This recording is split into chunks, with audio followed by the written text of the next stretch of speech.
Sonny, Joey, 500. Got some goats in the building. Get ready for a shakedown. Prepare for a shakedown. We from Philly where they clap like huddles when they break down. Get ready for a shakedown. We underdogs, my guy. Kinda used to all the hate now. Prepare for it, man. Y'all get it. My QB got swag. My wideout is award winning. This fly was fly. Joey and 500. Like and subscribe. Yeah. Here's a quote you can sing back. Shake squad up and don't be a dingbat. It's a shakedown. Don't you frown. Here comes the shakedown. Let's go. Yo, by the way, Dingbat here. Welcome to another Philly Shakedown podcast with your host, Philly 500, and the better man, Joey Shakes. What's happening tonight, my man? I don't think I'm the better man, but I hope we're the better team tomorrow. I think that's the question. Becoming 5-0, getting by another game. That's all that matters. That's a great question. It is really. Can we get to 5-0? We're going to talk about it tonight. What is going on, everybody? Philly Nation 307, Deep Space wants to put pineapple on pizza. I'm not a fan. Wisconsin Eagle fan. Nuke. My basement. Spike. Twits. What's going on? Fly. Rise. Fly. DB talk. DB talking. 40. Twiz. Logan. Michael. Thank you guys all for being here. Chris is here. Uncle Nate. Key, Try, Donnie, Texas boy, he's here for more abuse. Donnie, Brian, Michael, Robert, everybody, and if I missed anybody, I apologize. Dalton Gray, a member for 20 months. Thank you so much. He goes, you man, Denzel, go Birds. Go Birds is right. And then Roro, thank you. Welcome to Tip Full of Dingbats, buddy. Thank you so much for joining.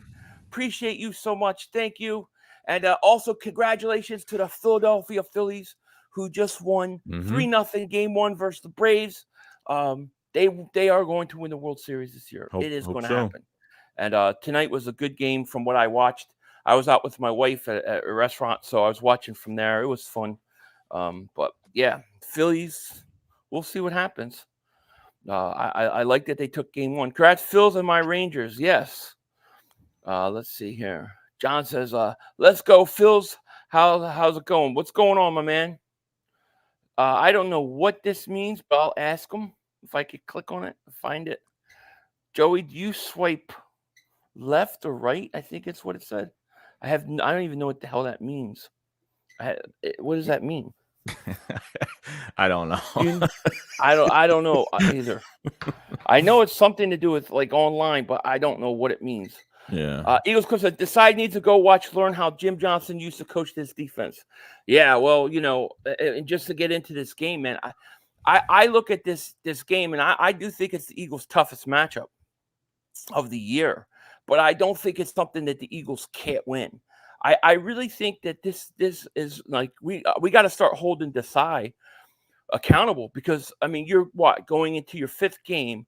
Every team has pretty much approached you the same way. And if you can't make adjustments at this point, then when are you going to do it? Yeah, I mean, you made Washington look a lot better than they were. I mean, Sam Howell only had like 11 incompletions that game, and this defense is ranked 18th overall, but their pass defense is ranked 27th.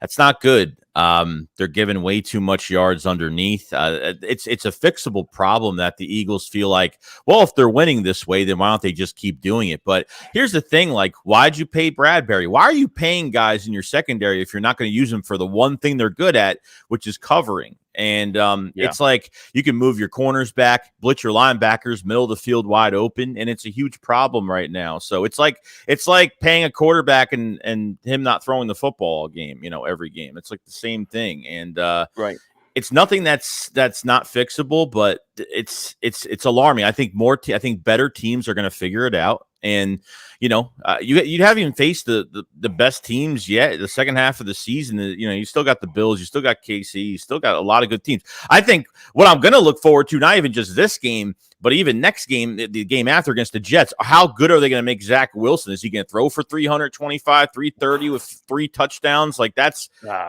going to show you. It really is. That's where Philly 500 absolutely loses his mind. Like that's when I go. That's my breaking point. Zach Wilson coming out and tearing us up. That's my breaking point, because listen, they got some weapons tomorrow. You look at, Cup is coming back. This Nakua. I mean, dude's Puka on a record. Nuka. I call him Puka Nuka. Nuka, whatever the hell it is. Dude's on a record-setting pace right now. Dude's got like 39 catches, over 500 yards. He's going to shatter rookie records receiving it if he stays on his pace. Mm-hmm. Stafford, you know what he's going to do. He's going to come out. He's going to throw the ball quickly. He's going to try to get rid of the ball, like 2 seconds, get rid of the ball. And if you're playing 8 yards off those receivers, they're going to catch the ball 3 yards down the field, and they're going to run for another 4 or 5 yards. And the Rams will take that all day. They don't have a great offensive line. So to me, this game's about Sean Desai. Is Sean Desai going to make the adjustments that he has not made in 4 weeks? That's the question to me about this game. If he doesn't, I think this is a lot closer game than it needs to be. If he does, I think the Eagles beat the crap out of this team. I really do. I believe it. I agree with it 100%. Porterville says, I'm not feeling good about tomorrow. Rams' strengths are the Eagles' weaknesses. Donald is going to probably destroy Opeta, and Cup and Nakua will chew up our soft zone. Well, there's no question I worry about Cup and Nakua. I worry about the Rams' passing game. I don't sweat their running game. And, I don't, defensively, I don't really sweat them too much. I mean, Donald's a monster. There's no question. But he's never had a sack against the Eagles. Never. So they've done a good job with him in the past, Yeah, we've played the trap game on him well in the past, and really hasn't touched our quarterbacks at all. I mean, I think Kelsey will slide to protection, probably give a little bit of help, most likely. And, this defense in general, like we were talking about before, what is Sean Desai going to do? And I feel like it really depends on what they do at nickel this week, because I know, we didn't talk about the signing of Bradley Roby, which was big for this team to get a nice veteran into the nickel spot. And has he had enough work this week to play in that spot? I mean, with the terminology of the defense, and is he up to par with everything? Because there is a chance that the Eagles might have to deal with Bradbury one more week on the inside with Job on the outside, which I really don't feel comfortable with. Cooper Kupp coming back, as long as the hamstring apparently, I don't know if he's not 100% or he is 100%, or they're making it look like he's not 100% at all. But if he's not 100%, he most likely will be a decoy, just lining him up in places, and they're going to move him around. I feel like he is more than healthy in this game, so it's going to be something to watch out for. Well, the question I have is how much would they play him, even if he is healthy? Like, is he gonna be on limited snaps? That'll be a big question tomorrow. But yeah, the Eagles defense is going to have to play different, or they're going to have a problem. Jay Hoffa says, I don't think this game is going to be close at all, not even a little bit. Plus, it's going to be another home game for us again. Fly Eagles fly, Bird Gang till you die. Yeah, listen, part of me, I have the feeling of that. I've been getting the 2017 vibes of the Chargers game. You remember that Chargers game? We come off after the game-winning field goal. Was a 61-yarder by Elliott. We beat the Giants, and then we go and we're all talking about the Chargers. That could be a tough game. That's gonna be a tough game. Turns out it was a game where we dominated. Like, I feel like it could be that kind of game also. But I really think if Desai doesn't adjust his defense at all, I think we're gonna have a problem. Yeah, and I feel like he's not going to adjust. I don't know. I'm not seeing – there's nothing really showing me right now that change is coming soon. And I feel like before you start – before really I'm looking for major change on both sides of the ball. The offense I'm not really worried about too much. I feel like we're almost there. Defensively, I think they got to get prepared before the Miami Sunday night game. Like, that's like the game – like, the Eagles should win the rest of these games. The next 2 games the Eagles should win, no doubt. I'm not taking it for granted, but, we are better than the Rams. We can be better than the Rams. We are better than the Jets, no doubt. But that Miami game is where I'm looking at, where both sides really have to put this whole thing together, because how much more time are you going to need? So right. In flight 215. Thank you for the super chat. He goes 500. 500 would go up the run or air against the. I think you can. I mean, I think you'll be able to do both. But I think tomorrow is a DeAndre Swift game. Like, I think that you can really run the ball effectively especially early in that game, and it will really open up things in the passing game. Rams have been pretty decent actually against the pass, but not so much against the run. The Eagles should be able to run on them, and I think that DeAndre Swift's going to have a monster game tomorrow. That's what I think. Yeah, I hope so. I think it's a run game for the Eagles. Geo dude, a member for 17 months. He goes, I think Joey stole my wife. Joey. I don't know. You're gonna have to hire a private investigator. Chris B, thank you for super chat. He goes, McVay said no snap count for Cup, full go. Well, then that's that. We'll see. I mean, listen, Cooper Kupp's good. I mean, you look at Kupp and the way this other kid's playing. I mean, it's got to scare you with how we've played our secondaries play. It just does.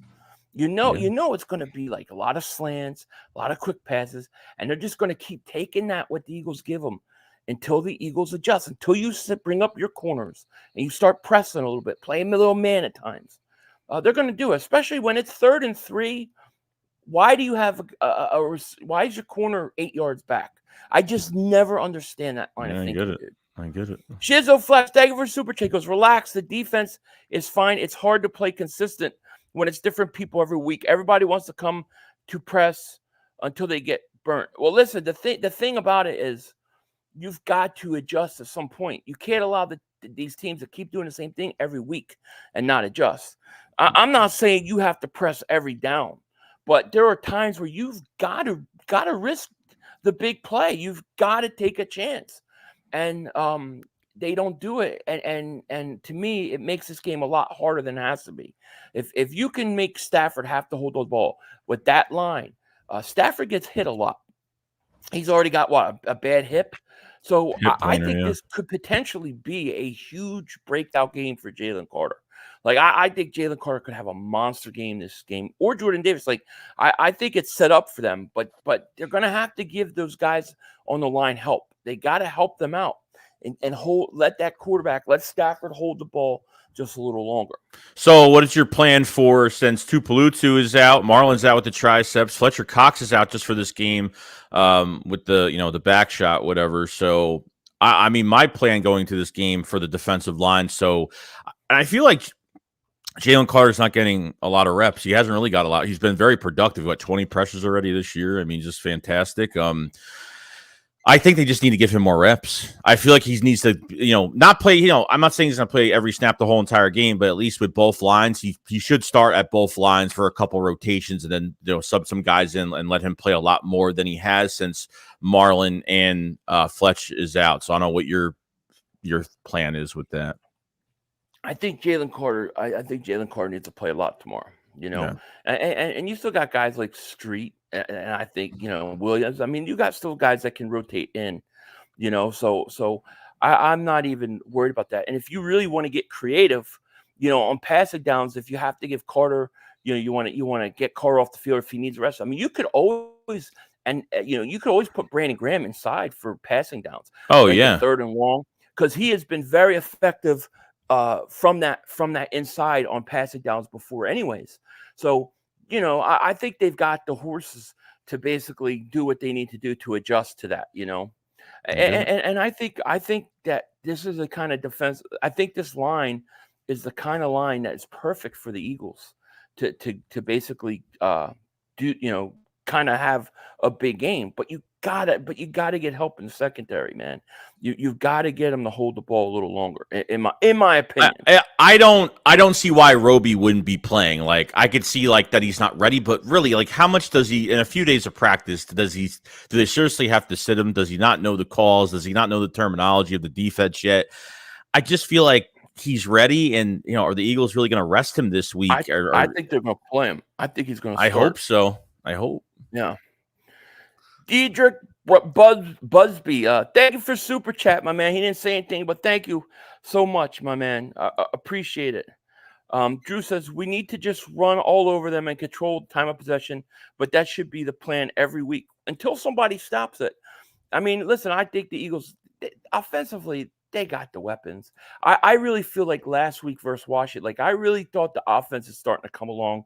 I think the passing game's starting to come along. And I think the offense will be fine. You know, the question I have about the offense really is Quez Watkins is back this week. Do you put Oz back at the fourth receiver now, or is Quez going to be the fourth receiver?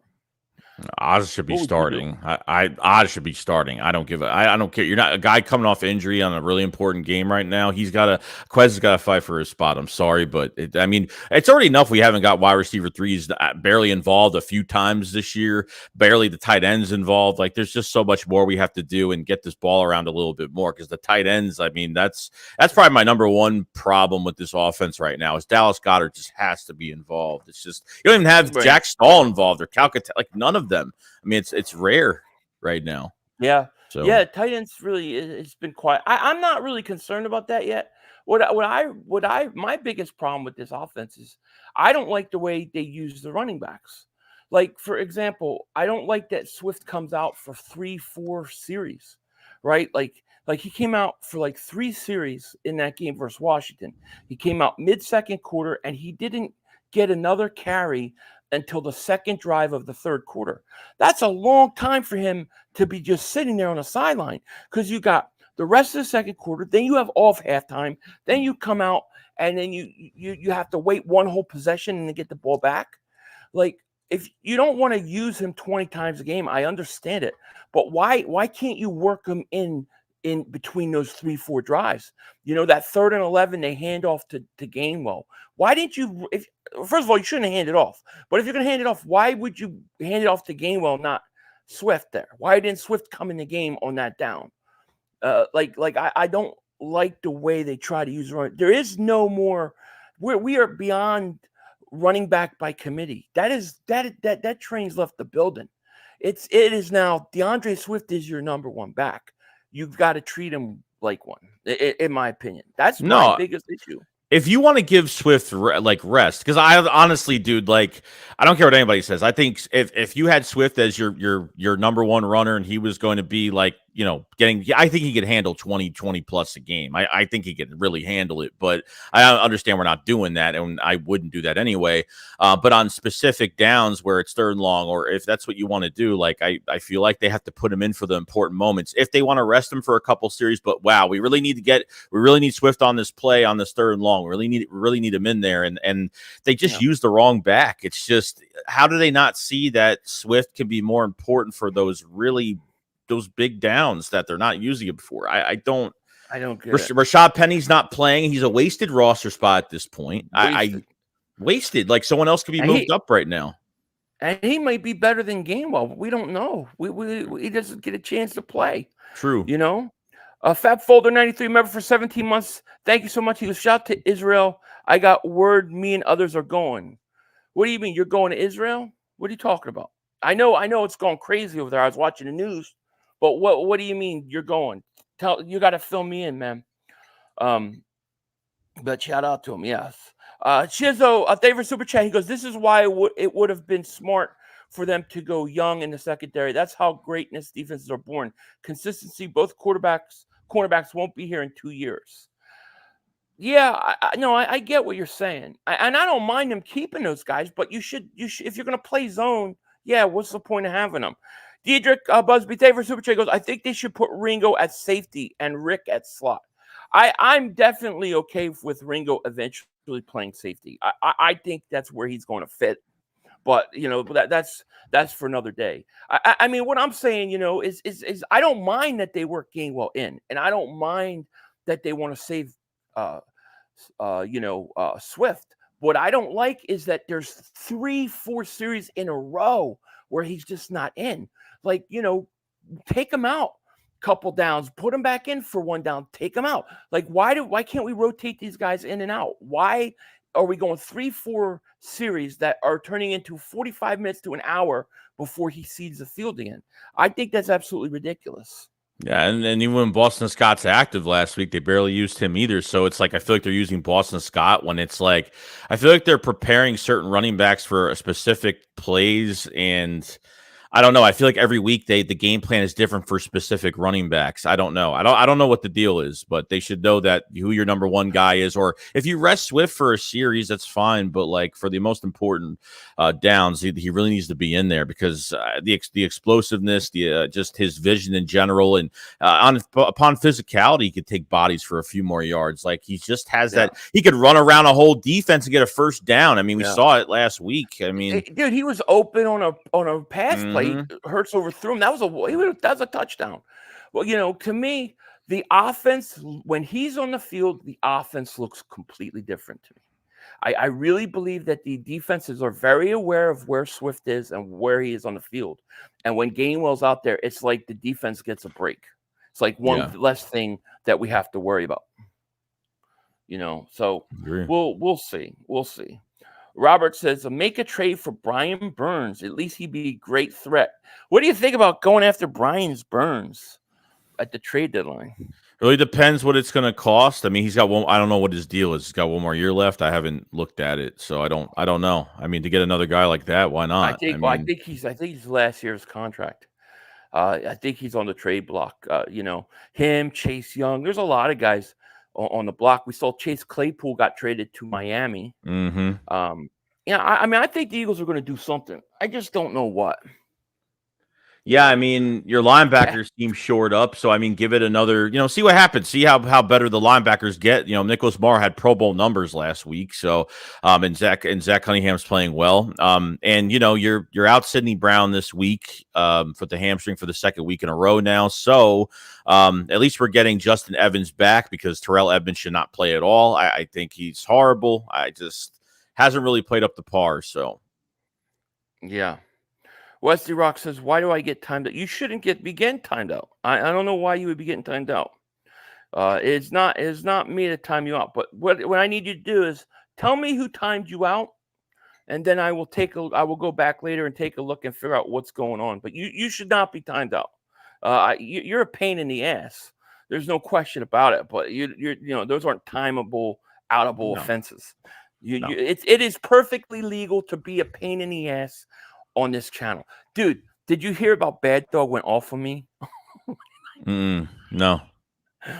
So the Giants are getting their ass kicked on Monday night. Right.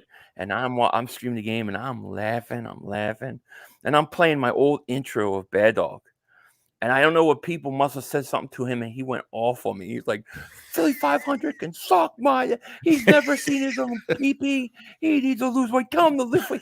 Oh, dude, it was so funny. Oh my God, he was so mad, and he wasn't really mad at me. He was pissed off at the Giants. But I was I lit the fuse, I guess. So he texted me like later. He's like, dude, I'm so sorry. I wasn't mad at you. I was just so mad at the Giants, and it was so funny, dude. It was hilarious. Of course, I have to get all that stuff and keep it as a times. I have to keep it for different sound clips and stuff like that. Yeah. But dude, it was hilarious. Dude, he went off. It was great. Did you say no? I did not say that. No, I did not. That's what people said. I said he was Roy Rage or something. I didn't say anything like that. At least I don't think I did. But if I did, it would have been after he went off. But Bad Dog's cool. He's like, man, I didn't mean it. So I didn't mean it. I'm not mad at you. I just was, pissed about the Giants, and it was like that one thing. I don't know what people told him, but I mean, how could I not sit there and laugh at the Giants getting their ass kicked by Seattle? I mean, it was such a joy. It was such a joy. Just like on Thursday night, it was such a joy watching the Bears beat the crap out of Washington. 40 points. I mean, geez.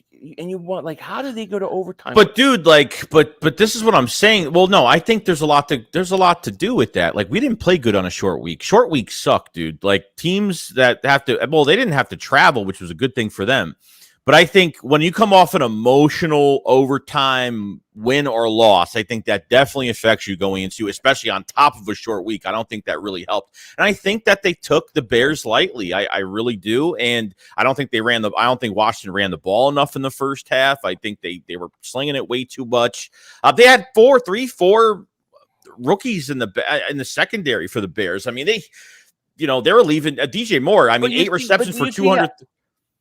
God. yards. It's crazy, dude. He's destroyed Forbes with that and kid, Kendall man. Fuller got destroyed. Forbes was having a emotional breakdown on the side.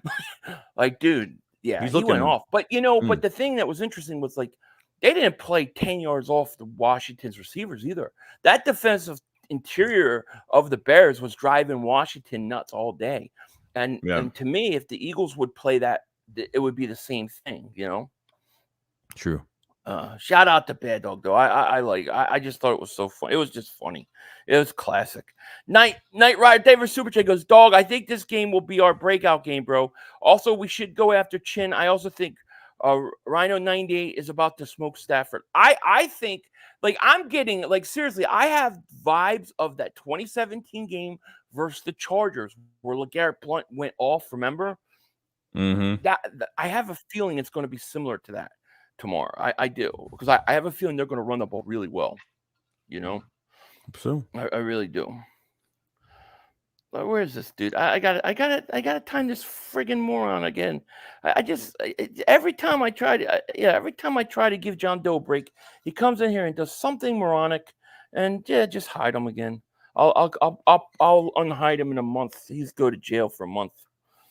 You've been sent to jail for a month. Leon Banks, thank you for super chat, man. He goes, love you 500. Love spending my Saturdays with you. Oh man, love it too, man. Tomorrow's going to be a big day, Joey. I'm triple headering it. Pause. It's going to be a big day. Listen, Forbes needs counseling. Yes. Forbes got bent. Forbes went. Oh man, Forbes was like Fab Folder 92. Thank you for super chat. He goes, we are on standby to head back to the base on Israel. Oh, okay. Are you part of the army in Israel? Yeah, I think he's in the army. I think you said that earlier. Oh, okay, man. Well, my prayers go to you, man. Be safe. It sounds crazy out there. It sounds really crazy out there from what they've been showing. Would you rather let Eli Ricks play or continue to tolerate Slay? Oh, he's asking Chizzo. I listen. I think Slay needs to go man to man. When I'll get frustrated with Slay is when he's playing man coverage and he's shadowing a guy and he starts getting beat all the time. That's when I'll really do. When it's zone and the guy gets behind him in zone, I don't know. To me, it's you're not getting the best out of your secondary when you have them sit back. Like how are they supposed? You know what I mean? Like how are they supposed to cover? I mean, it's every week, dude. Like it's every single week, and I'm just saying to myself, like, do we have to lose a game to make these changes? Like, I mean, we're seeing this every week. Like, is Nick Sirianni not reprimanding the side? Does he know that it's just? I don't know. Like, I understand. Like that's what Chicago did in the first half of that game. Like, they scored 27 points, and really that second half they played back. Just to, time consumption, just run that time clock, leave everything underneath. Like that's what we do. That's what we did last year. That's what we're doing right now. The past 4 games. So we've been doing. Right. Exactly. It's crazy. Yeah. Agreed. Bino says Slade doesn't guard wide receivers one most of the times in games. Let's not blame the defensive coordinator for that. But the defensive coordinator is a lot of times he's playing zone. A lot of times they're not even playing man. So a lot of times he's dropping back, and to me that's not the strength of Slay. What gets a cornerback, and this is my opinion, okay? And if the Eagles do this and it doesn't work out, I'll start to agree with you. But Slay is a kind of guy that needs to go up against the number one receiver. He needs that challenge. He gets up for games like that. I cannot stop thinking about that week 2 game last year versus Minnesota. I think Slay has that in him, but you got to put him on the best guy and say, follow him around. To me, that's truly how you got to use Slay. And if you're not using him then, you're putting him in zone, then to me, it's like, I don't know, when he's playing 9 yards off the guy and they throw a slant, what's he going to do? You know what I'm saying? You have to give him. I just don't feel like they use him right. Yeah, you have to give him something to do. Like, I feel like when you leave somebody on like the other side of the field, and it's like, I feel like they, not saying they get lazy, but I feel like they take some plays off sometimes, or it's just like, well, I'm standing here. What else am I supposed to do? I mean, Slay said it in his podcast on YouTube a few days ago. He said, somebody asked him about why they're, what's the whole point of playing your corners back? And he said, we don't want to give up the big play. And sometimes I think And he actually said, like, there is communication issues with peeling off into coverage. There are communication issues. So if you're not getting these communication issues fixed, then why are you doing this in the first place? And then you have to rely on the tackling. When we miss an open field tackle, that's it. Like, if you can't make the tackle, it's a big play. It's a first down or more than that. And that's what you have to suffer for playing off ball like that. That's what happens. Yeah. So I think that I think you can't always be so worried about giving up that big play. I think you worry about it, and there are times to really pin down on it and not. But I think you've got to take opportunities and be aggressive defense. I think because what happens is you end up dying by 1,000 paper cuts instead of the 1 or 2 strikes. And to me, I think you got to pick when to take a chance and not. Fab Folder says, I'm in the Marines. Always great to catch you live. Love you, 500. Enjoy. Pause. Thank you, man. And shout out to you. Thank you so much for your service, man. Thank you for your service, bro. God bless you, man. We're praying for you, man, and appreciate military. We both hold the highest regards. On this channel. T.L. Hopkins, thank you for the super chat, man. He goes, Stafford always has 3 touchdowns. We shouldn't be scared. He always has big games against us, too. Am I crazy? Or does Stafford always seem like he has huge games versus the Eagles? So when it comes to remember big games. When it comes to the Rams, they're second in passing right now. They, as of right, I mean, he's dealing with the hip injury means absolutely nothing. I think he's going to get hit a lot in this game, but I think the Eagles are going to smack him around a little bit. They have some issues right now. So let me just go over like a few of the matchups or a few of the things that are going on with the Rams right now. So they have a left tackle issue right now. They have both 2 left tackles, 2 first and second string are banged up right now. So it could be a big one for Josh Sweat on that edge right there. Could take advantage of that. Jalen Carter versus Steve Avila. Steve Avila has played very good at left guard, really well. A solid rookie this year. So I mean, I think Carter's could beat anybody. I don't care what they. I think he could definitely beat him, rookie on rookie. So. Akello Witherspoon, a cornerback that signed with the Rams this year. AJ Brown has faced Akello Witherspoon last year. He was with the Steelers. He scored, 2 touchdowns on him with 75 yards. So I think the Eagles could definitely throw on this team. This might be as much as we could see that DeAndre Swift might have a big game. I think AJ Brown's going to have another big game this week. I think he will have another big game. He might. So Shane Davis super chickles. Every top cornerback clamps Jefferson. Jair Alexander from Green Bay. Go watch them game versus Dallas. He was non-existent left out. Slay gets lunch took from Lamb and Terry. Listen. If you look at the Terry McLaurin, like if you look last week, McLaurin beat the Eagles a bunch of times on a slant route. Well, he's 10-15 yards back. Easy. On him. The one time he comes up, they called a penalty, and he played it great. I don't even think it was a penalty, but he doesn't play. And listen, I'm not saying he'll never get beat. I'm not saying he hasn't lost. I'm not saying any of that. I'm just saying that I think if you really want to get the most out of Slay, all I'm saying is if you want to get the most out of him, you gotta use him differently than you're using him because you're not playing to his strengths. That's all I'm trying to say. I think I tested myself out, and like it was a few days ago, and I actually watched I think every highlight from every game just to see if defenses actually play like us, if we play off the ball. I swear to God, dude, I have not seen a team, whether it's obviously you're playing off the ball when it's 3rd and 25 or you're playing with 5 seconds left and they're on the 48 of their goal, whatever. Right. When you play obviously off the ball, you play for those reasons. But I have never seen a team play off the ball this much. The Washington Commander fans were complaining because that last throw that Hurts had to Devontae Smith that got Jake Elliott into field goal range, they played off the ball. And they were freaking out about that one play they were playing off the ball. And I said to myself, try playing like this the whole entire game, and you'll see what we're talking about. Yeah. Crazy. I'm not saying that you could never do it. I'm just saying you've got to mix it up. 3rd and 3, I don't think it helps you at all. If you got 3rd and 3 against Stafford and you got Kupp out there, you don't think he's going to throw it to Kupp right one step throw, the ball's gone. You're playing right into the quarterback's hands when you play that far back because they're trying to get rid of the ball quickly already because the pass rush of the Eagles. So you're already playing into their hands. I want to see this is week 5. There's got to be adjustments, and if I don't see adjustments from Desai tomorrow, then I'm gonna really start getting on his ass, dude. I'm gonna start getting on his ass. Same thing. Like to me, the honeymoon's over. It's week 5. I know. Eagles Army down under. David Super Chat goes, "Hey Shakes 500. Defensive coordinator said we're going to be aggressive. Corners giving 8 to 10 yard cushion is not being aggressive. No." And he said we were going to take on the personality of Philly and of the prior defenses that were with Philly. That was not how they played. It's not. I don't think it's fair. I don't think it's fair that you're like, that's what Gannon did last year. Like, he depended on that 4-man pass rush. I mean, at least the good thing is we're blitzing, so that's good. We're blitzing a little bit here and there, which is fine. But you're depending way too much on your 4-man pass rush. You're depending way too much on your offense, and I feel like if allowing a field goal is the way you want to go, like, I feel like, allowing a field goal, I hate it. I hate just easy points scored. So I get it, but it sucks, man.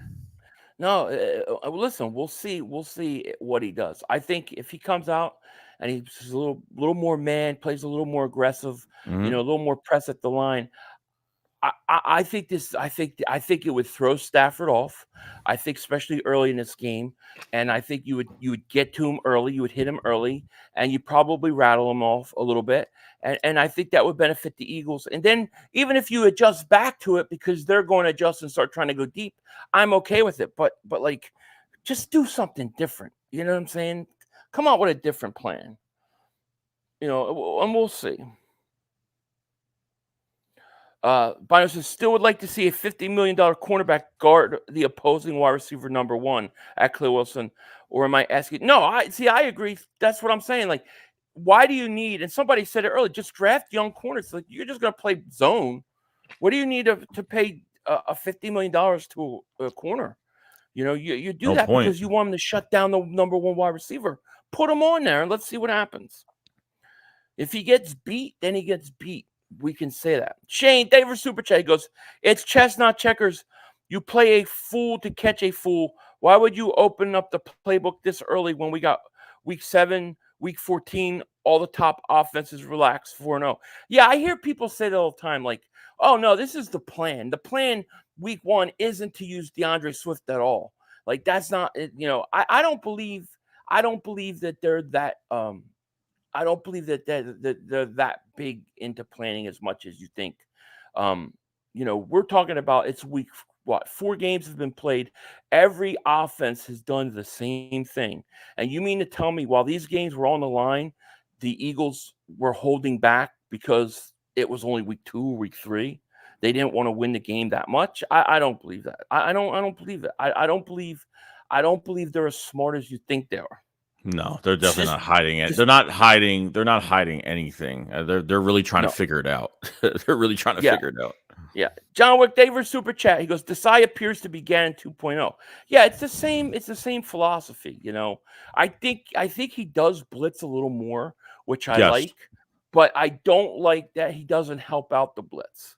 You know what I'm saying? Like, you blitz, but there are times that you're still, all they're doing is throwing the ball right away, and it's 4 or 5 yards of space. That's even worse. Blitzing linebackers and your corners. If you don't get that, you don't pick up that sack. You don't make that play. It's a big play in the middle of the field, and I think that's what teams are doing. And you're going to get a smart quarterback that's going to. And I think Matt Stafford's not stupid. He knows what the Eagles do. He watches film. Every quarterback's going to watch film on this defense. So we are 4-0, bro. What else do you want? I want to be 5-0. Right. I want to be 5-0. Why should we be satisfied with 4-0? Like, why? 4-0 you don't get those Super Bowl rings for being 4-0. I want to be 5-0. I want to be 8-0. I want to have number 1, home field advantage. I want that bye week. All I'm saying is that when you get to the better teams, when you get to the tougher teams, they're going to kill you if you do what you're doing. And I think the Rams are a type of team that if you play the defense that you've been playing, you play right into their hands. Is my opinion. Is my thought. And here's another thing. I'm just speaking for myself, but at the same time, I think Philly could probably agree with me. Like, at least the last couple weeks, like, me and Philly get a lot of shit for nitpicking at things. But am I supposed to say that this offense is perfect right now because of record? No, because we know. I mean, the Eagles they're what, fifth in point? I mean, they're fifth in points right now. I mean, that's crazy. I mean, that's nuts. Like, they're not even playing up to par right now, and they're only fifth in points. They could do so much better. And it's getting Jalen Hurts into a rhythm, but defensively, like I just don't want to. We went through this last year, and everyone was telling us to shut up. We're winning games. Gannon's doing this thing, and we were seeing the little signs of giving these other teams breathing room in the second half of these games last year. And we were told to be quiet, don't say a word about it. And then where it screwed us up the most was the most important game of the season. So we're not holding back. We're not holding back nothing. We're not giving it and it's not and it's not like that we don't think, like, I think they're gonna, like, I still pick them to win tomorrow. I but you gotta talk about their strengths. You also gotta talk about the negatives or the things they've got to get better at. It's not I'm not trying to downgrade the team, but we're trying to keep it balanced, somewhat. Listen, I get excited. We win. I have the cigar video. I don't spend a lot of time nitpicking the things that we need to improve on in those videos. There's a time and place for all of that.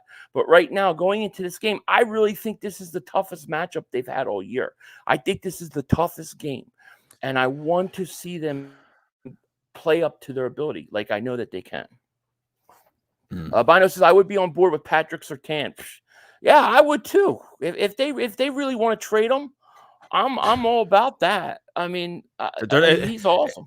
You don't know how to use cornerbacks at this point. So even looking at it, I mean, what's the point of even getting a guy like Patrick Surtain if they're not going to use him the right way? There's no point in getting anybody at corner if you're not going to. You might as well throw Eli Ricks and Josh Jobe out there at this point. You could save a lot of money. Yeah. Shane, thank you for super chat, my man. He goes, I'm talking about on the defense side of the ball, we got Miami, Washington, Dallas, Kansas City, Bills, 49ers, Dallas. Why open up the playbook with the exotic stuff before that? Well, I don't think it's exotic though. I mean, I don't think pressing up on 3rd and 3. I don't think it's exotic though. I just think it's just a tweak. I mean, we're not talking about change. I'm not talking about changing the whole system. I'm just talking about tweaking things a certain bit, like a 3rd and 3, like 3rd and 3. Play your corners up, press. That's all you need to do. You probably get out of so many more third downs if you just did that. That's all. We're talking about just tweaking stuff. I'm not talking about like changing everything around. And they're going to have to do things different when they play Miami. Like when they play Miami, I get being 8 yards off the ball. Because on Tyreek Hill, at least. I get it. That's what you're going to do it. I get it. But when you play Dallas, punch CeeDee Lamb in the mouth. Look what they did with Tampa. Dude, perfect. Two things I want to say. The first thing I want to say is the Tampa Bay, Mike Evans. So we did a good job on him in the first half. I mean, he only had 12 yards. And then when the Eagles decided, like, let's play conservative, he single-handedly just got every reception and scored on us. Like his statistics went up so fast just from that one drive. Secondly, okay, the Rams the last 3 games have won by 7 points or less. They killed Seattle. They killed Seattle 30-13. They only lost against the 49ers by a touchdown. They lost against the Bengals by 3, and they won against the Colts 29-23. So really, I think this is the best team that the 49ers, early in the season. So maybe it was a bad game by the 49ers, but I think up to date, this is the best team they're facing on their schedule right now as of who they faced already. I think this is a test for them as well as it's a test for us. So, yeah. I mean, obviously, I think at the end of the day, I mean, because DM says we're like 2 negative Andys. Yeah, I've heard that before. It's funny because we could do a video like this and it'll be like, you'll get a comment saying you too negative, and then like 2 comments later is like you're too positive all the time. It's like it's just how somebody takes what you're saying and from their own perspective. You got to just say what you think and let the chips fall where they may. Yeah, I agree. I agree. You guys speak the truth. Keep it. That's why I watch you guys over the network bullshit. Thank you, Jeremy. Thank you. I mean, you know, we're just saying what we're worried about. It pisses me off. It doesn't bother you. It triggers. No. It used to bother me. It used to bother me all the time. But I realized that it's just like I started reading comments where it was like one person was saying I'm negative, the next person saying I'm positive, and it's like this. They just watched the same video, and I started realizing people just take what they want to hear and amplify their own perspective of what they want to hear or they don't want to hear, and there's nothing you can do about it. You just got to speak your mind and let the chips fall where they may. As content creators, we have to nitpick at things. Like there's always something to talk about. You always got to take the good with the bad every single game. It all can't be perfect. I don't care if look, here's a question for you, 500. If the Eagles are winning close games till the end of the season, do you think they're in trouble in the playoffs? If they just say they lose 3 games this year, okay? But every game they have won, it's always been close. They have never had. Do you worry going to the playoffs if you don't have a comfortable game where you don't have that full concrete from first quarter to fourth quarter, a concrete start to a concrete finish? Do you think if it's too close every single time before the playoffs, do you think it's trouble? Not really. Mm-hmm. I don't, because I mean it could be a sign, but I also think that there's something about tight games. Like I would be more concerned if you're blowing everybody out every week and it's too easy. When it's tough and you got to sweat these games out, I feel like it builds character and it builds a confidence in the team that they know that they can win those type of games, which I think you've got to deal with when you're in the playoffs. So to me, it's actually the opposite. Blowing out teams every week would make me feel more uncomfortable. How about you? No, I mean, I feel like these are characteristic building wins for the Eagles. Yeah. Like, yeah, I would like, the Eagles have one in front. The Eagles have, one, came from behind, pause. The Eagles have one in overtime. The Eagles have played in bad weather. The Eagles have almost done everything. Everything. Yeah. Yeah. A little of everything, which is good. Which is definitely good. I mean, for like relaxation reasons, I would love to sit back and watch them just destroy a team tomorrow, 42-0. That would be great. I mean, I'm not super worried about it.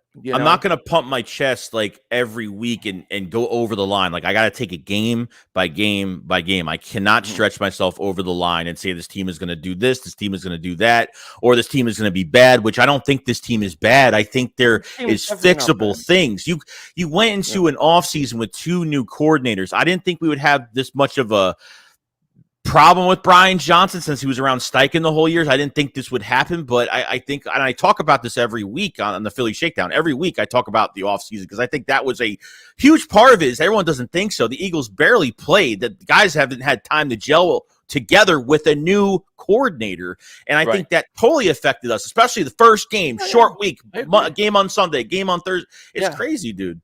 Oh, I totally agree. I think it definitely affects you. And that's what I'm saying. This is a good team. This is a team that hasn't even played their best yet, and they're still beating teams. I mean, they're still winning, and they haven't even played anybody. I mean, they haven't even played up to their best yet. Philly D says, why was Hector timed out? I don't know why Hector was timed out. I don't believe it was on purpose, whoever did it, because I'm reading his comment. Hector said, I got my Jalen Hurts jersey. It came in the mail yesterday. Congratulations, Hector. How do you like it, man? I'm sorry, timeout. I think it probably was an accident because I don't think he would have been timed out for that. Morgan Holmes, thank you for super chat. He goes, we are undefeated and we are like a win is a win, right? Keep the same energy when a loss is a loss. We are the best team in the league. Act like it. We are acting like it. If you're the best team in the league, but if you're the best team in the league, you have to have high standards. People who really believe they have the best team in the league are not afraid to talk about their weaknesses or where they need to be better at. I do believe the Eagles are the best team in the league, and I do believe that the Eagles haven't even played like it yet. But if I didn't believe that they were the best team, I would, have to try to Philly. We're starting to see it. See, now we're starting to see it now because when we talk, this is what we last year is a perfect example. Literally, like we were dealing with this last year where we were nitpicking at what Jonathan Gannon was doing defensively. Like, we had a high-powered offense last year that really saved us. If we didn't have an offense last year, this team wouldn't have went far on top of Jonathan Gannon's defense. Let's be clear about that. But I don't want, like, I feel like every time I read the comment section that I have to feel like I can't celebrate a win, or I can't feel like I can't nitpick this win and making me feel bad that I can't nitpick anything. I don't think that's right. I don't think it's, I don't know. You definitely have to talk. Like, listen, when they win, I'm the happiest dude in the world. I do my cigar video. I don't really talk about the things that I worry about, because that'll come during the week when we talk about game planning and the next game and where we want to see, because that's all part of it, I do think tomorrow has a lot to do with the way that they're going to come out and approach this game. What I'm saying and what we're saying is the Eagles have all the talent in the world, but they got to be put in better positions. That's all we're saying. True, I don't think that's a big deal. Hulk says, a member for 29 months. Thank you so much, my man. Because we had 6 close games last year. I think we were fine. We were fine. Think about all those games early last year. One of the things that really drove me crazy last year was we were blowing teams out by halftime. And we give up all that back. I know. For a team that's so worried about giving up the giant big play, they would buy 1,000 paper cuts. They would just let these teams back in the fourth quarter. It drove me nuts, Fugly Gang, thank you for Super Chat. He goes, I noticed that one cornerback would be only 5 yards off the ball and even press, and the other cornerback is 8 yards off our ball. The D works amazing against the bunch. Yeah, in those bunch formations, I think they've done. I'm trying to remember, but I think for the most part they've done okay. It's when the outside 2 corners on either side are 8 yards off, and it's 3rd and 3. That's when I have an issue. To me, overall, when I look at this game, though, I mean, I think that this, of course, I think this game is going to come down to the lines. I think the Eagles' defensive line is better than their offensive line, and I think the Eagles' offensive line is better than their defensive line, even though they have Aaron Donald. And I think that the Eagles' lines will end up wearing out the Rams, and they will win this game because of it. I do think that, but we'll see. And it's really sad because I feel like the thing we were worrying about the most going to the season, well, at least after the first couple games, that we've been really worrying about special teams more than our defense, to be honest. And I feel like I'm worried about our defense more than anything, because I feel like the scheme is not going to change, and we're not going to shadow on the best receivers, and offenses are going to move their guys all over the place. 5 to 7 yards, tight ends and receivers are going to be open. We can't generate a pass rush. We just can't. You're not giving these guys a chance. I think you have a lot more sacks, and sacks aren't everything. I get it, but you'd have a lot more better statistics. We're making teams look very good right now. And that's why we're 27th against the pass. You're not winning a playoff game playing like this defensively. It's that your offense can't bail you out. I mean, it's just, I'm not saying the offense has bailed the team out every single game, but there is good talent on this team. Like, a lot of players last year bailed out Jonathan Gannon. That's because of the talent that we had last year. Now it's really hard. It's really hard to say if we have to wait for a loss to, and I feel like the only time we're going to lose this year, and I feel like the first loss, whenever it happens, whether it's tomorrow, whether it's a couple weeks, whether it's a few weeks ahead, it's going to be because of this defense. I think it will be too. I think it will be too. And Bears Den Media says the defense is 100% our biggest weakness, and I don't even think it's a talent thing. I just think it's a scheme thing. I think, and that's what I'm saying. If Desai adjusts this defense tomorrow, I think they could be lights out and really stifle the Rams. I think they have the talent to do it. They just got to put themselves in better positions. Go ahead. Sorry. No, I was gonna talk about somebody positive, because I think that Nicholas Morrow has been absolutely fantastic. He's really showed that he could play, and I think he's your starting. I think you got to let Kobe Dean come off the bench, because there's no way I'm taking Nicholas Morrow out. That's gonna piss me off. I think as much as I want Nakobe Dean to play so badly, like, he's already been hurt 2 times already, and it's already been hurt twice, and you can't.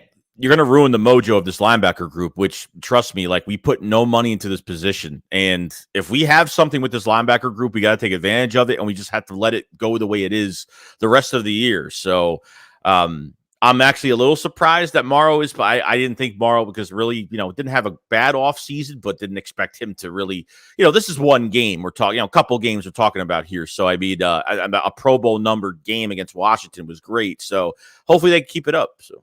See, yeah, I mean, he had 3 sacks last week. I mean, that's a hell of a game. 11 tackles.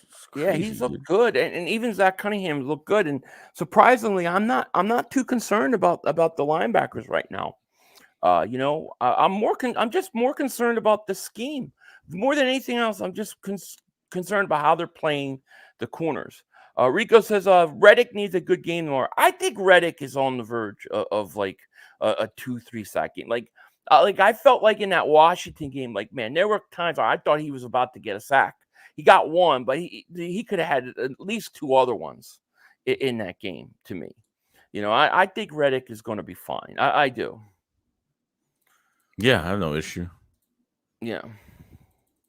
No issue. Yeah, Khalil says blitzing is Morrow had 3 sacks. I agree. And let me tell you, they could have had another 2-3 sacks if they would have played a little press or those corners up a little more, Here's a question I have for you. Let me change the subject, but the punter is being called up, I think, for the 3rd time, right? I think this is the 3rd time. So what's the plan with the punter? Are they going to cut him and then sign another punter and then put that punter on practice squad for 3 weeks and then cut another punter and then keep bringing him up on the practice squad? Because why would they do that? Why don't they have a punter on the permanent roster? I think it's just the way they have to do it. Why do they keep bringing him off the practice squad? You get 3 times you can call a guy up and bring him down. Are they going to keep this guy, or are they going to let him go? So when you bring a guy up to the active roster after that game legally, are they automatically just by default put to practice squad immediately? Yeah, I think you could put back to practice squad. Yeah. No, I'm saying, is that automatic, or is that the Eagles' decision to put him back to practice squad and move him up again? They get 3 times. Right. Decision 3 times. So what I'm saying is there an interest in putting him on the full-time roster, or are they going to cut the punter and bring another punter in and put that punter on a practice squad for 3 weeks? So they could keep that calling him spot up open. back. Right. I don't think so. I've never seen that. No, me neither. But what did he do really? I mean, he had 1 good punt and 1 bad punt, I think. Right? Was that what? I guess. I can't remember. I don't think he did really anything. It's 1 game. Our punter is bad. Yeah, I mean, it's 1 game. I'm just saying. But I wonder what the situation with that is going to be. Jess says, what up, Phil? How about the Phillies? We talked about that outside of the show. 3-0, game 1, and they're going to win the World Series this year. I really believe it. Jake Elliott too, man. I mean, he got NFC Special Teams Player of the Week 2nd time already. I mean, he's looking like the next Justin Tucker right now. I mean, he's in practice this week, really kicking 70, 72 yarders. Like, he's really trying to test himself. When we really need him the most. And that's great. It's a Jake great Elliott fallback to have. Absolutely fantastic. He's been fantastic. Torville says Nick believes in Ben not break defense and not giving up the big play. He's very analytic driven. I think the defensive coordinators are trying to scheme to match his vision. I hate the philosophy. Yeah, I mean, you could be right. You could be right. Hopefully we'll make enough of an adjustment that it'll be good. I think Jalen Carter is going to have a big game tomorrow. I do. I think Jalen Carter and Jordan Davis both have a monster game. I just got this feeling they're going to have a monster game. I really got the feeling that this game is going to be very much like that Chargers game after we beat the Giants in 2017. I think we're going to throw the ball. We're going to move the ball. But I think the big plays are going to be – I think they're going to run the ball. I think DeAndre Swift's going to have a big game. Yeah, should be interesting. Should be interesting. Barron says, I hate when the defenses are softer than wet toilet paper. I agree. I agree with you. Dude, I could see when you play soft zone as well, when you have a lot of injuries in your secondary. That I could definitely see. If you have a lot of, not enough guys at the terminology for the week and can't get the, to make the call. Maybe they're not great at making the calls. There's just a little bit of a learning curve maybe, and they have to play back, and that makes sense. But yeah, I think it's not like I don't mind doing different things, but just mix it up and make it fit the down and distance. If it's 3rd and 3, you don't have to do that. That's all I'm saying. True. Now, what do you think? I have a question. What do you think about the rest of the NFC since we've seen Washington lose? What do you think the matchups going into Sunday with the Giants and the Cowboys and that bloodbath game against the 49ers? So I think the Giants are going to get their ass kicked. Miami? I think by Miami. Or Buffalo? Yeah. Okay. Miami. I think they play Miami tomorrow, and then they got Buffalo next week. One's in Miami, one's in Buffalo. Jesus. So I think the Giants, they might come out and they might make this a close game if Miami comes out, takes them lightly. But I think Miami ends up winning the game, and I think it'll be I don't think it'll be close at the end of the day. The Dallas 49ers game, I think the 49ers are going to win that game. I think it'll be probably a pretty close game, but I just think that with the way McCaffrey's playing, I just don't know how Dallas is going to stop him. I mean, he's literally could be the MVP of the league right now. So I got San Francisco winning. I got the Giants losing, Dallas losing, Washington already lost, and then I think we win. I have 31-20 tomorrow, Eagles winning. Joseph D says he thinks it's going to be a statement game, 38-16. What are your what's your score prediction for tomorrow? 31-17. I think they're going to separate, and I think I'm hoping, because I feel like every week I'm saying this, and I feel like this is going to be the game where the offense is really going to turn up even more, and I think Jalen Hurts is going to look the most comfortable in this game. We talked about Jalen Hurts the last couple of weeks, especially that Washington game, where a lot of fans are starting to say that Jalen Hurts looks slow, his running style, like he's just not looking like we've seen him run fast at times. I think there's a lot of, and I think you've mentioned this, and I definitely agree with it, that I think the coaches are putting a lot into his head where he's not going to take the big hits that, maybe he has to make, whether he's going to pass it, whether he's going to run it. Oh, if I run this way, I'm going to run the two. I think there's a lot of stuff going on in his mind right now that the coaches are really trying to not let him do. And I think we all agree that Jalen Hurts took a lot of hits beginning of the season, like the first couple of weeks, he was taking way too many hits. So, right. I think that's a whole nother thing too, but yeah. Joseph D's member for 13 months. Thank you so much. He goes, we are going to have a statement game. I'm at work. Yeah, well, I could see that because I consider that Chargers game in 2017 a statement game. And I feel I'm getting that kind of vibes tomorrow. It's going to end up being that kind of game. Backyards Bird Podcast. Thank you for Super Chat. Ike Reese says off coverage on press is up to the cornerback. Well, I mean, then if I'm Desai, I have to tell my corners that on certain plays you have to come up. When it's 3rd and 3, you've got to press. You've got to. You got to take that chance because I got to trust that my defensive line is good enough to get home. That you're not going to have a play develop 40 yards downfield. So if that's the case, I don't know to what extent that is. I don't think that's for every type of defense. Steve A. Taver Super Chat goes 500 Joey. Big questions, tits or ass. Oh man. Joey can. I'm married. No. Yeah, no. He said 500 first. He said 500 and Joey. So 500's name is first. So he's got to answer first, loud and clear in that house of yours. One. I'm a one guy. I'd say the number one, the first one. I'd say the first two. And I think the face has to come into question too, but it has to match up. Yeah, of course. I think everything has to match up well. Yeah, of course. Yeah. I mean, I don't want a stomach that I can't tell the difference where the stomach starts, and that is. Yeah. Poison for sure, but I'm hoping that our interior disrupts all that shit. Stafford will have it efficient with that bad hip, stay upright. Well, that's if you can hit Stafford early, See, that's what I think. If they come out and hit him early and they play up and the press it and it throws the Rams off, and once you rattle Stafford and you got him rattled the game, I think you got him the rest of the game. I do. True. Yeah, I mean, gotta watch out for he's got that little hip thing going on too. So I mean, he's gonna get hit. He's gonna get smacked around tomorrow, no doubt. Yeah. C23 says, mark my words, man. Tomorrow after the game at 5 p.m. be here. I have no idea what we're talking about. I have no idea. I'll be streaming the Cowboys game at 5 tomorrow, my time. Anthony says, you think Sirianni is in love with Gainwell? I think he takes too many snaps from Swift. I think he does too. And it's not. I understand they don't want to overuse Swift, but it's like I don't like when you're, 2-3 series of no Swift. Like I think they got to do a better job mixing it in. You know what I mean? I agree.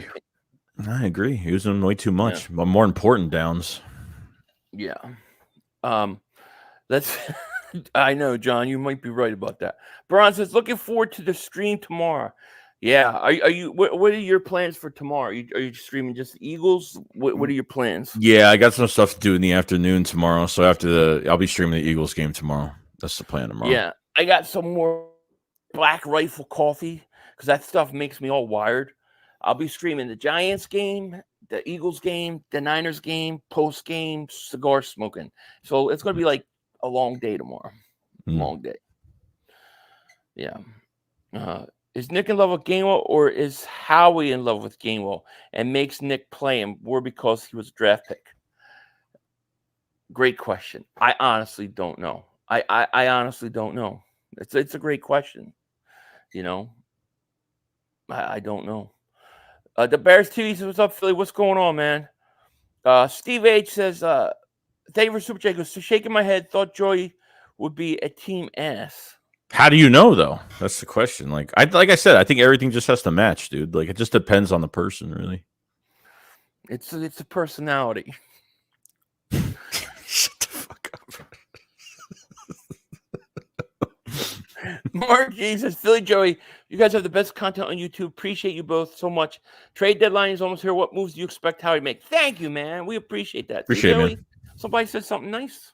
We got a nice compliment. Thank you. I think I do expect them to make a move. I really think they're going to go after another safety. And I like Sidney Brown, but for whatever reason, they don't give him enough snaps. I think they're going to look for a safety to come in at least for 1 year. So I think a guy like a Jeremy Chin could be the perfect guy, because a guy like Jeremy Chin is at the last year of his contract. So I could see that, You're looking at Carolina. You're saying they're losing every game so far. Like, take advantage of the teams that are losing a lot of games right now, and that they want to move on and get some draft capital, and just start calling those teams, because I feel like you'll get a bite on something. Jeremy Chin would be great. I think we still need a hybrid player. I heard earlier in the week, that there was plans to Sidney Brown to cross train at nickel this week, which I heard that's what he was doing this week by one of the beat writers put out at practice, that he was playing safety and he was playing nickel this week, or that's the plan. And I feel like we need more of that. I feel like, even you have Roby right now, it's still not enough. I feel like you still have to cross train guys this way. If there are injuries, you could move guys around and not miss a heartbeat. So I think they got to look for that guy. No doubt. Yeah. I agree. If this is Nick's defensive scheme, it does not go well. Blow up the coaching, hire Rex Ryan. Well, Rex would definitely play something more that I like, but yes, like I said, at this point, I just think they got to just tweak it a little bit. Well, I'm not talking for dramatic changes on defense. I'm talking about just putting guys in a better position, especially on third and short, so you can get off the field. True.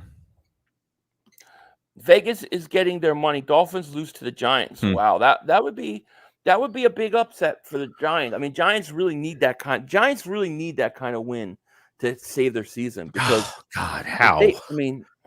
I don't know, but they need it because they're sorry. They are. There's so many problems. Like, it's not even just the play. Like, it's not even like what the Giants, like, they're fighting with their fan. I mean, it's the players are fighting with the fans on social media. Like, it's so out of whack right now. Like, they're finding out. I don't know what the coaching staff thinks. I mean, Daniel Jones is obviously doesn't have the weapons he needs, but I think he's starting to prove that he's not the guy either, because he's missing wide open guys too the last few weeks. It's crazy, dude. Yeah, and if you guys are new to the channel, hit the like. Make sure you guys subscribe. We got about 700 people in the chat. Thank you guys so much for being here. If you're in my channel, click the link. Go sub up Joey Shakes. We'll both be streaming the game tomorrow. It should be fun. M says tomorrow I get my first taste of Five Guys for the game. Ew. Pause. I always go to dinner with my wife, and she wants to do Five Guys. Pause. They have top tier meat. Pause. Oh, but they are very greasy. My stomach's going to hurt after. I don't know what the heck. That is fucking disgusting. God. I like pause. I like Five Guys too, actually. Have top tier meat. Oh my god. Top tier meat. Then her stomach hurts. Pause. Oh man. Do you think he set me up for that one, or you think yes, that was totally a setup. That was totally set up. Okay. Yeah. I'm just trying to figure it out. Like, that's a pretty good one. Anthony says, I think Nick needs to put his foot in his staff's ass. Left out. Stop being nice guy, Nick. I agree. Yeah, I wonder if, like, I haven't seen a moment. What was the game where he yelled at the side? I think it was when they played perimeter defense. I forgot what game that was where he yelled at him. I think it was a Vikings game. Yeah. Wasn't it week 2 Vikings? What's up, Marcus? How are you doing, man? Yeah, and you saw, like, you literally saw last second, like, him yell at Desai as he walked by him. Like, I haven't really seen, like, the coaches really battle it out sometimes. I don't know. Or talk it out. I don't know. I mean, nothing as good as Buddy Ryan punching the offensive coordinator in the face. Nothing like that. But those days are over. Yeah. Wow, you guys like Five Guys. What? Five Guys Burgers. The restaurant. Pause. Yeah. Yeah, I like it. Let's see. Louisville safety job, Joe Rex Holmes. I don't know. Rex Holmes. I don't know. Is that real? Oh, good Philly. Yeah, my man. People say pause more than they actually speak. I know. I feel like I have to now. I can't get away with it. We got to make a shirt. I think it's time to make a Philly Shakedown pause shirt. ... Yeah, that's it. Easy. Phillies won. Yeah, they did. Not tomorrow I get to go to Five Guys. Nothing like that, right? No. Let's see. Can't even read, but know the meanings. I know, right? Are you supposed to see that negativity you see when the players do it and everyone freaks out? What do you mean? You're supposed to see that. Meaning, like, when we're talking about the coaches fight, and then when the players do it, it's a big deal. I know. I think it gets overblown. Like, I thought the Jalen Hurts, AJ Brown thing was so overblown. God. Like, I mean, it was like, no, it's like, dude, those guys have to be able to talk and communicate. Like, every time they want to make a big deal of it. Like, the media really tried to, like, they really tried. And on top of the people that want to make it worse and make AJ Brown look like the bad guy that everyone thinks he is. And it was cool. I forgot who said that. I think Delaney Walker, that played with AJ Brown, said some things. Remember, he said, I like that AJ Brown's a diva because, like, he just, like, I knew when I got into the league and I teamed up with AJ Brown, like, he just had that pushback attitude and, like, I don't know. Like, that's what you need. Like, but no, we want the receiver that's the nice guy that barely gets any catches, and he's a great to human society. I want dogs, man. I want guys that want the ball. Hosea Jones, thank you for super chat. He goes, Nick is overriding Johnson on curtain calls. Nick called the run on 3rd and 11 versus Washington. If this is happening, then something that's something to worry about. Yeah, it could be. Listen, what What I read? No. Or It's something coming else up? I read. Yeah, it's coming up. Okay, so yeah, I mean, my thought is like that 3rd and 11 play was horrendous, and what's even worse is, first of all, the call was bad, but then why run Gainwell, who fumbled the ball? He Right. literally fumbled the ball. Akil Hopkins, say for Super Jacobs, they say Jamar Chase requested a trade. Really? Is that true? I don't know. He's barely getting any. I mean, I have him in fantasy. I know I know how it's been, but man, I would love him to get traded anywhere but any rivalries to us. But Cincinnati would be insane to do it. You know what I mean? They would be insane to do it. Yes, overblown all the time. It's overblown. I agree. Let's see here. I don't know. I mean, that's the first I've heard of it. You know what I mean?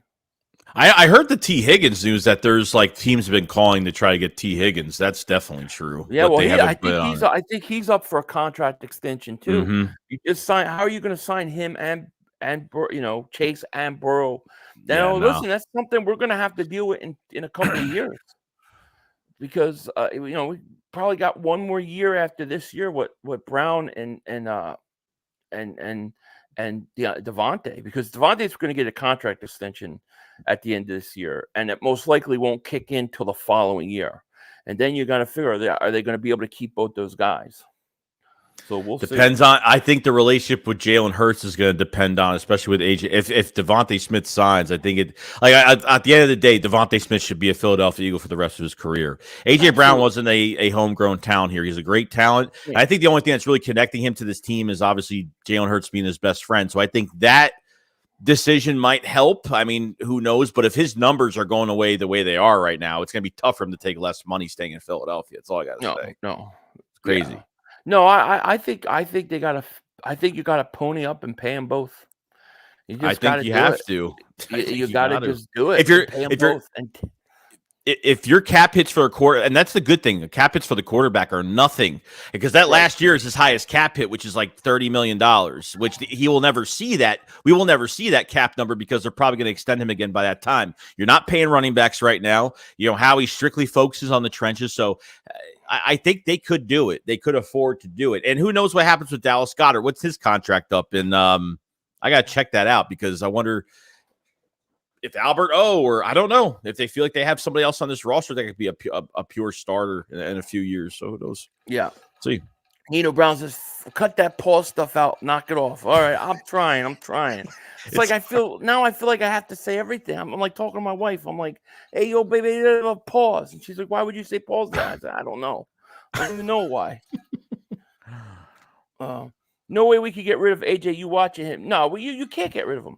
You're just gonna have to pay them both. You can't get rid of Devontae, and you can't get rid of AJ. Devontae will get an extension at the end of the year, or will they get an extension, or they'll just he don't get an extension, right? He gets a pickup. They pick up his contract. They pick up that year this year, right? I think that's what happened. So at the end of this year, you got to decide whether you're going to pick up his option year, and then you can give him an extension. But it won't kick in till the following year. So you're just gonna have to pony up, pay those guys. And then maybe you're going to have to, take a loss somewhere else. I mean, if you're not going to play your corners and man, then don't pay them. That's why you have 10. That's why you have 10 draft picks next year. The Eagles have 2 second-round picks and a bunch of picks next year. So we really have to start calculating, which we have. We've been drafting very, very well, and this keeps continuing, because the more players that you could draft that are very good, the less you have to spend in free agency, and the more productivity you're going to have on the field. So I think it really comes down to us drafting well. I think once you start, the cap numbers start to rise up a little bit. Right now we're fine. You said Devontae Smith, whether they pick up the option or they give them the extension, it won't kick until the next year anyway. So, the Eagles have a lot of time. So I think it comes down to really the drafting, really. Yeah. I agree. Leon says, yo, Flea, thoughts are soccer, aka real football? No. My thoughts on soccer are simple. I don't understand why kick a ball when you could pick it up and run with it. That's as simple as I can make soccer. I don't get it. Why kick it when you can pick it up and run with it? So that's kind of how I look at it. I mean, it's a bigger sport. I mean, it's bigger than the NFL, isn't it? It's boring. All they do is kick a ball back and forth. Nobody scores a goal. I hate it. I can't watch it, dude. I can't watch it. It's like the games are like 1-0, 2-1. You're gonna do a goalie kick. Everybody grabs their crotch. Penalty kick. Grab your crotch. It's like I don't know. I hate it. I hate it. And the clock doesn't even stop. The ball goes out of bounds. The clock's still running. Like why is the clock still? I don't know. I don't think they just want to grab the ball, pick it up, and start running. Why do you want to kick it? No, I can't. I just can't get into soccer, dude. I can't do it. Can't do it. Rugby, I could probably get into because at least they hit each other. Right. Chris, Dave for Super Tickets. Yo, 500 Joey. You heard Evan Neal insulted the Giants fans, calling them sheep and flip hot dogs or burgers somewhere. Yes, I know. I love it. I love it. Yeah. I love the everything that all the wheels are coming off the Giants. Oh man, the Giants are having just such a great year. Yeah, I think it's with them now. I think it's more of like it's more of a coaching aspect now. It's not even like certain players. I feel like they had time to be aggressive and go get, like DeAndre Hopkins or go get, you know what I mean? Go get certain players that, they haven't been aggressive to get anybody in that coaching staff. I think they have a very good coaching staff, but they're just, you pay your quarterback and you're doing nothing around that roster at all. But I don't care. Now, Jonathan Taylor got an extension today. Did you see that? Yeah. That's crazy. So Taylor, he gets an extension. So now you got to figure the Giants now have an idea of what they got to pay Barkley. I think the floor at the very bottom is $14 million. I honestly think that if the Giants lose the next 2 games, I think they might trade Barkley. Like I don't even see them keeping him. What's the point? I don't even think he's a Giant next year. He's coming off this it's a 1-year deal. Was it a franchise tag or a 1 year? What is it? Is it a franchise tag? I forgot what the hell it is. He got like $2 million, $1 million more. I don't know. He didn't get really much more than he really wanted. But Nino Brown tells me not to say pause, and he says pause. I didn't say pause, did I? I didn't say it this time. Khalil says we have a nickel corner. Our corners, period.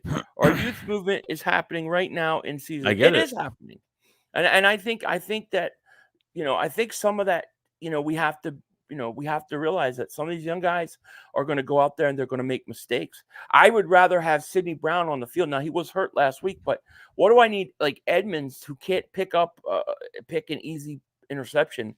I'd rather have Brown out there making mistakes and playing. I would rather the young guys play now and then start to, get used to have things slow down as the playoffs approach. Right. So I get it. Josh Siegel, thank you for super chat. He goes, "Are you worried the Giants will be so bad they get Caleb Williams? That would be a nightmare." I am worried about that. Yeah, because I feel like the Giant players are about to quit. Like I think if they go out and they get their ass kicked, let's say they get losing the locker room by Miami, their locker room's gone. We've seen the Giants just flat out quit before, and I think they're capable of that again. I think the Bears could beat them, no doubt. I think the Bears are a better team. No, I think just because I think roster wise, when it on paper they look way better. I think any team does because offensively, when you look at the Giants, we said this at the beginning of the year. We said when you look at the Giants offense, who are you worried about? Like, what is like when you look at that team, first glance, what are you seeing that makes you like, oh my God, Daniel Jones, and you know what I mean? Like, that's how it's been. And when they played the Cowboys, right? When they played the Cowboys at the primetime game, the announcers are saying, "Oh, look what they did last year. Look at they're coming to the season with a lot of speed and a lot of." I'm like, dude, like what? I think the biggest mistake the Giants are making right now is not playing Hyatt. I think that's the biggest mistake they're not making. I think that guy is going to be a player in a year or two. I think Hyatt's going to be good too, but I just think that to draft him and then think he was your outside threat this year was such a mistake. Like they didn't get Daniel Jones. I don't like Daniel Jones. I don't think he's any good, but they didn't get him any help. Waller was not enough. I think Wan'Dale Robinson's a good pick. I think he's great in the slot. You can move him around and use him as like a shifty receiver, like reverses out of the backfield. You could do so much with him. Like they have some speed, but they don't have that dominant, just that pure number one dominant threat. Like that's, Waller, I think, is a good player. He's on a shitty team right now, the highest paid tight end right now. So, it's what happened. Yeah, I agree. Isabel says 500 will be 5-0 tomorrow. Flag will fly. Yeah, I agree with you. I think we'll be 5-0 tomorrow too. I think we win. I do. Nino says 500. You were talking about soccer and grabbing crotches too much, bro. You told me not to say pause. I was trying I was taking your advice. Now I need to say pause. Did you say you're grabbing crotches or grabbing your own crotch? If you're grabbing your own crotch, it's not bad. They grab their own crotches in the penalty kicks. You ever see that? They all sit there and grab their own crotches. I would just have an extra big cup on. Yeah, Joseph, thank you so much for the super chat. He goes, do you think Robe will make a big impact? Roby, I think Roby can be a decent pick. I think he could actually be what Patrick Robinson was to the Eagles in 2017. But I think it's going to take time. I don't think early on. I don't think it'll be right away. I think it would be like end of the year type thing. Yeah, that signing was interesting because the last thing I heard, it was from a week ago. It was last week, and he worked out for the 49ers like a week and a half ago, something like that. And then I was like, okay, he's off the table now. And I guess he didn't sign. Maybe they want him as more of a depth piece, and so he took the better option with the Eagles to say, you know what, they're undefeated right now.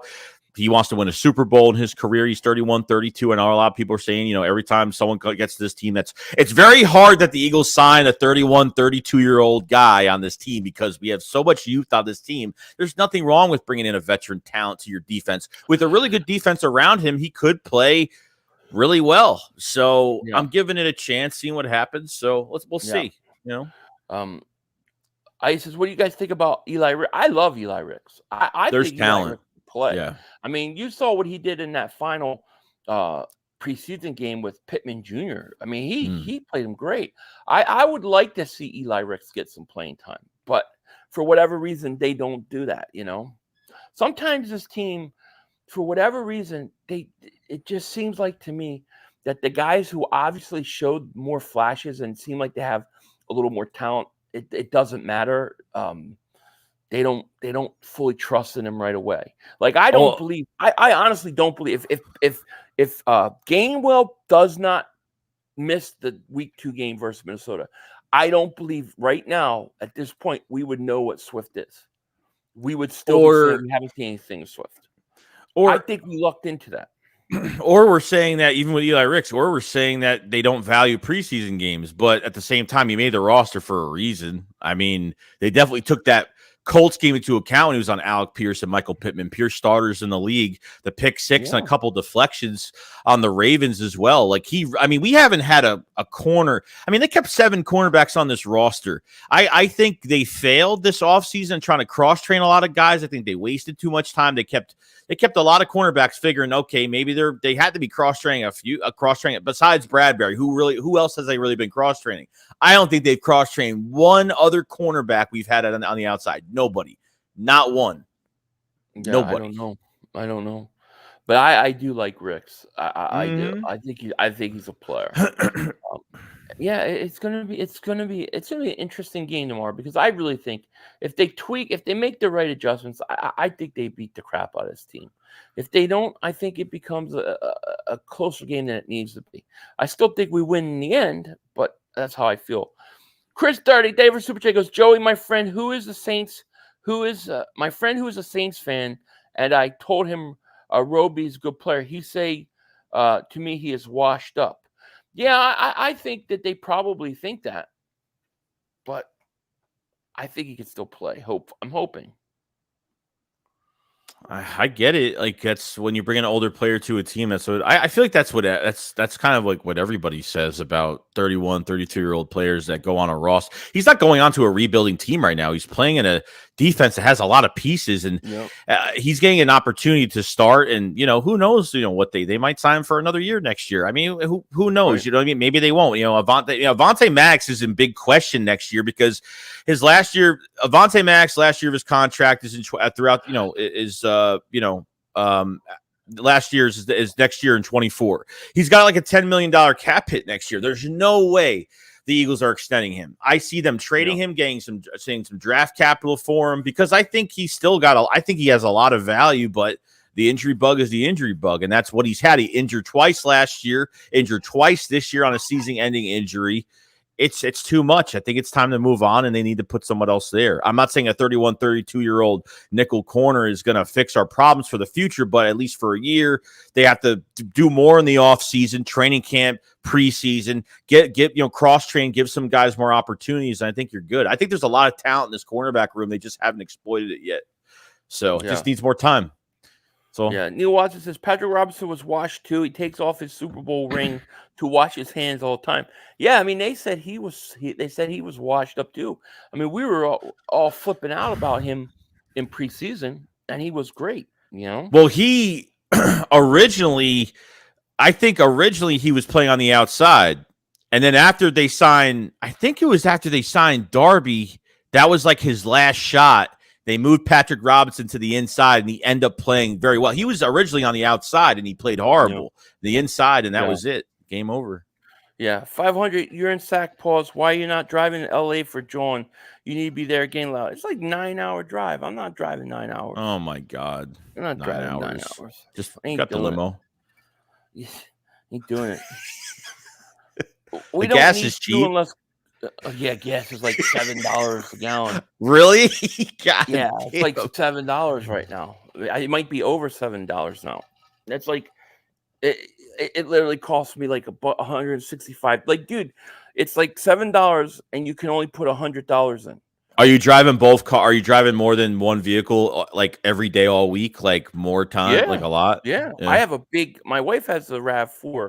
She gets good gas miles, but me, I got a big Ford Expedition, dude, SUV. Like that thing burns gas, and it's like $165 to fill it up, but they only let you put $100 in at one sitting. So I have to go to 2 different gas stations.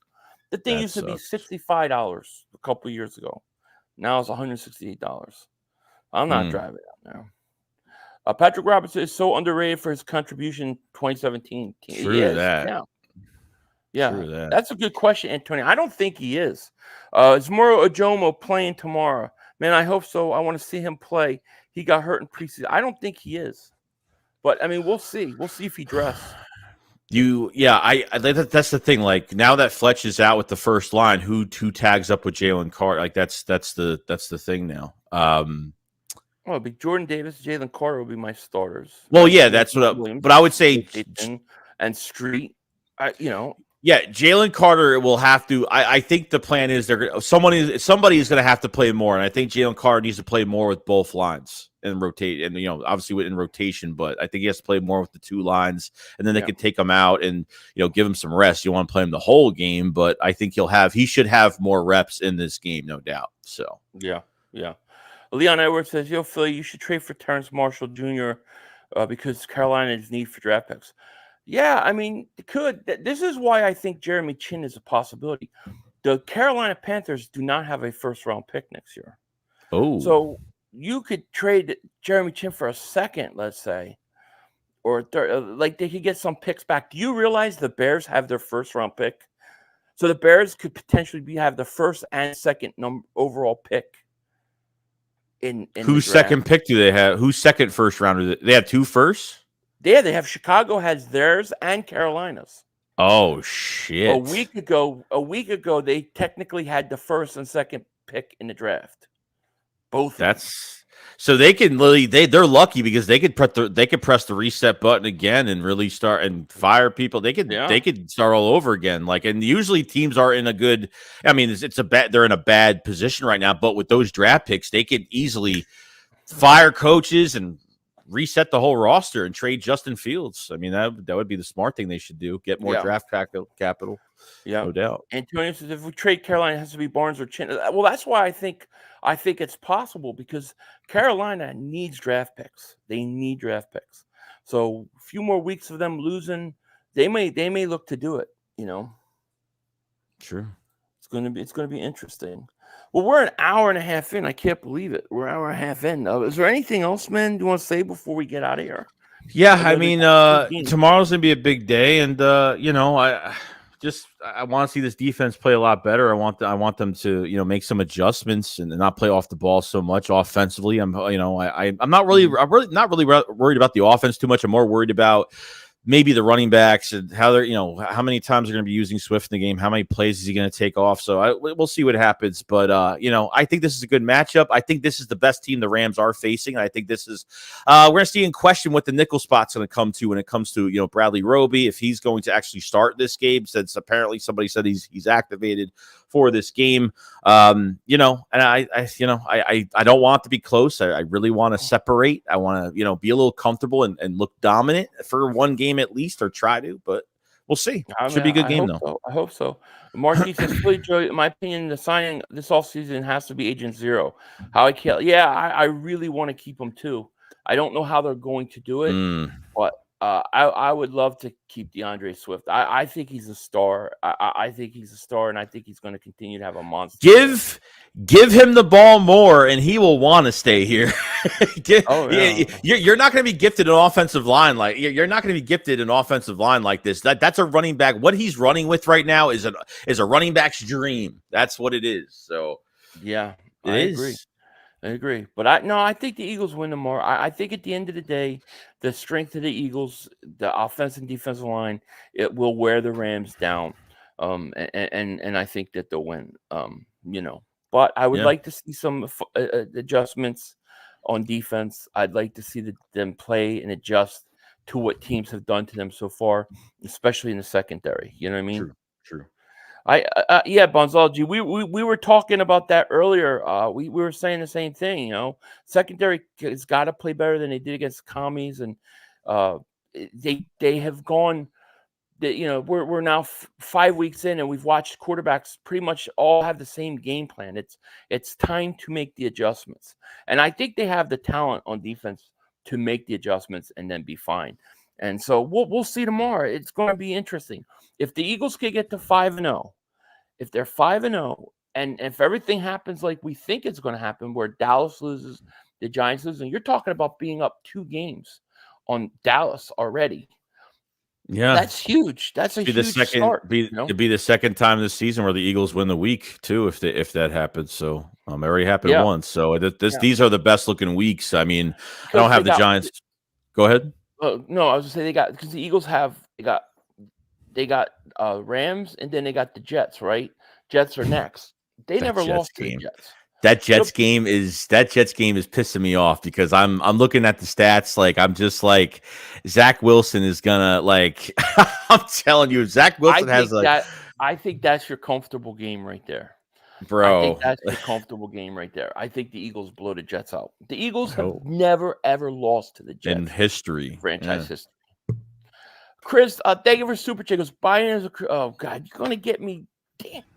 I appreciate the super chat. I can't read that without getting whatchamacallit. I probably let me see if we got demonetized.